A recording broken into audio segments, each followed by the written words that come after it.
Malheureusement, il faut tout de suite commencer avec ce qui marque l'actualité aujourd'hui, cette tuerie qui est survenue en Géorgie, encore une fois dans une école.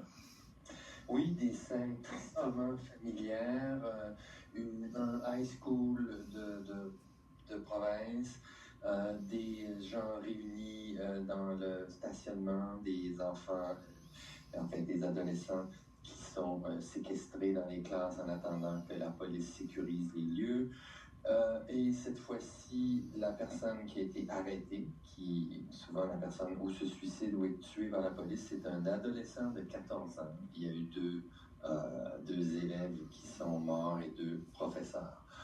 Et encore une fois, Mais Yves, 14 ans, c'est épouvantable. Ben, bien sûr, et épouvantable. il y a eu, encore là, c'est le plus grave incident impliquant quelqu'un de moins de 15 ans, mais c'est loin d'être le seul. Dans les 25 dernières années, aux États-Unis, il y en a eu 65 impliquant des adolescents de moins de 15 ans. Bon, alors là, revient encore une fois le même cycle de prières et pensées de ceux qui ne veulent pas qu'on touche au contrôle des armes à feu, et de l'autre côté, de ceux qui disent, ben là, si vous n'aviez pas compris dans les 500 autres incidents passés, peut-être que ce serait temps de faire quelque chose. Est-ce que, parce qu'on parle toujours de la culture des armes à feu aux États-Unis, on promet un débat, on promet parfois certaines réformes, finalement, on reste toujours au point mort. Et il faut dire qu'il y a eu une loi. Joe Biden en parle beaucoup, Kamala Harris vante cette loi-là. C'est qui a été passée en 2022. Et c'était effectivement la première fois depuis 30 ans que le gouvernement fédéral réussissait à faire passer une loi. Parce que rappelez-vous que après un massacre dans une école de Connecticut sous Obama, où c'était dans une école primaire, et il y a eu 19 enfants. C'est ça, oui. Exactement. Et on n'avait pas réussi à faire quoi que ce soit. Mais cette fois-ci, et là, cette fois-là, il y a toujours d'immenses tragédies qui précèdent ces initiatives-là. Dans ce cas-là, un mois plus tôt, il y avait eu encore là 19 enfants, 12 adultes tués au Texas dans deux incidents séparés. Donc, il y avait eu aussi 10 personnes de race noire qui avaient été assassinées dans un supermarché. À Buffalo, à Buffalo, exactement. Et donc, il y a eu un petit momentum, mais il y a eu un effort bipartisan et cette loi a été adoptée. Bon, c'est un compromis, ça ne va pas du tout aussi loin que ce que les démocrates voudraient, mais quand même. Ce que ça fait, c'est que ça renforce les vérifications sur le passé de ceux qui veulent acheter des armes entre 18 et 21 ans. Parce que Guillaume, je vous le rappelle, et on le vit tous les jours quand on est aux États-Unis, c'est très strict sur l'alcool. À mon âge avancé, si je vais chez Whole Foods acheter une bouteille de vin, on me donne ma carte. Ben oui, absolument. Je le dis plus, mais j'ai déjà dit à la caissière, je pourrais être votre père, et peut-être votre grand-père, biologiquement, mais ça ne change rien, c'est la politique de la compagnie. Mais une arme, vous pouvez l'acheter à 18 ans dans 29 des 50 États américains. Donc, cette loi de 2022, elle renforce ces contrôles-là. Elle donne également des fonds aux États qui voudraient avoir des lois qu'ils appellent ça red flag, c'est-à-dire des lois qui permettent d'enlever les armes à quelqu'un qui est dangereux.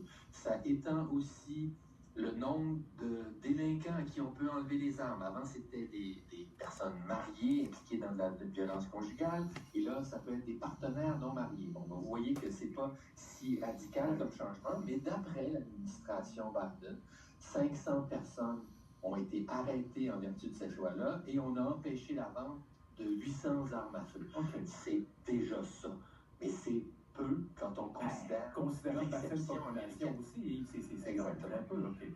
Maintenant, on est en pleine campagne électorale. Est-ce qu'éventuellement, ça pourrait est-ce que ça pourrait devenir un enjeu électoral à la question du contrôle des armes à feu? Est-ce que les démocrates pourraient tenter d'amener ça comme agenda, comme grande discussion là, pour faire mousser le vote aussi?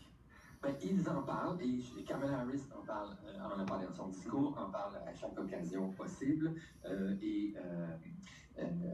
Témoin, ceci est intéressant, ce témoin, c'est un chasseur qui était démocrate, et quand il était représentant au Congrès, la NRA, le puissant lobby des armes à feu, avait appuyé sa candidature. Parce que oui, c'est un démocrate, mais c'est un chasseur, et puis il n'était pas trop chaud pour le contrôle des armes à feu. Et quand il est devenu gouverneur, a changé, et maintenant est pour un contrôle plus rigoureux. Donc, est-ce que c'est un enjeu? Ils en parlent, c'est populaire. La grande majorité des Américains veulent un meilleur contrôle des armes à feu, mais ça ne va pas nécessairement faire en sorte qu'une personne vote plus pour ce parti. Et donc, ce n'est pas un enjeu qui va être décisif au moment de choisir le candidat pour lequel on veut voter. Est-ce que Yves, on connaît les positions précises autant de Mme Harris que de M. Trump sur la question des armes à feu? Ben, c'est pas compliqué. Dans le cas de Trump, c'est rien. Et même si on lit le projet 2025, qui n'est pas le projet du Parti républicain, mais qui a été fait par des proches de Donald Trump, on dit que, par exemple, cette loi de 2022, ça va trop loin, ça empêche des bons citoyens américains d'avoir accès à des armes, et donc il faudrait enlever encore cette restriction-là. Du côté des démocrates, ben, on veut aller plus loin parce que la loi de 2022, c'est un compromis. On voudrait qu'il y ait beaucoup plus de restrictions, on voudrait augmenter l'âge, on voudrait ainsi de suite. Alors, donc le débat, là, malheureusement, il va falloir d'autres tragédies pour qu'il y ait d'autres lois qui peut-être seront plus sévères. Et c'est triste d'en arriver à ça, Yves, parce qu'il faut quand même le rappeler, la mort par arme à feu, c'est la première cause de décès chez les jeunes Américains. C'est pas une blague non plus, là. Ben non, c'est plus que le cancer, plus que les accidents d'automobile, qui jusqu'à il y a 5 ans étaient la première cause de décès des moins de 20 ans. Ben maintenant, c'est par arme à feu. Alors, ça n'existe nulle part ailleurs au monde. Cet accès illimité qui est spectaculaire pour n'importe qui venant d'extérieur du pays. Je parlais avec un Africain l'autre jour à Washington, puis il me disait qu'il a vu cet immense magasin d'armes, comme ça en Virginie, il est entré, il avait la main devant sa bouche en voyant l'arsenal qui était à sa disposition légalement. Quelqu'un est passé devant lui et dit vous êtes un Africain, vous n'êtes pas d'ici, vous pourrez être étonné comme ça. Il dit non, effectivement, je peux acheter n'importe quoi. Mais, oui, vous pouvez, mais pourquoi on achète ça? Alors, donc, cet étonnement-là, il n'existe pas aux États-Unis. Donc, c'est un décalage qui est assez spectaculaire. Yves Boisvert, merci beaucoup d'avoir passé les dernières minutes avec nous aujourd'hui. Toujours fort intéressant de vous entendre. Avec un plaisir. À la prochaine. À bientôt. C'était Yves Boisvert.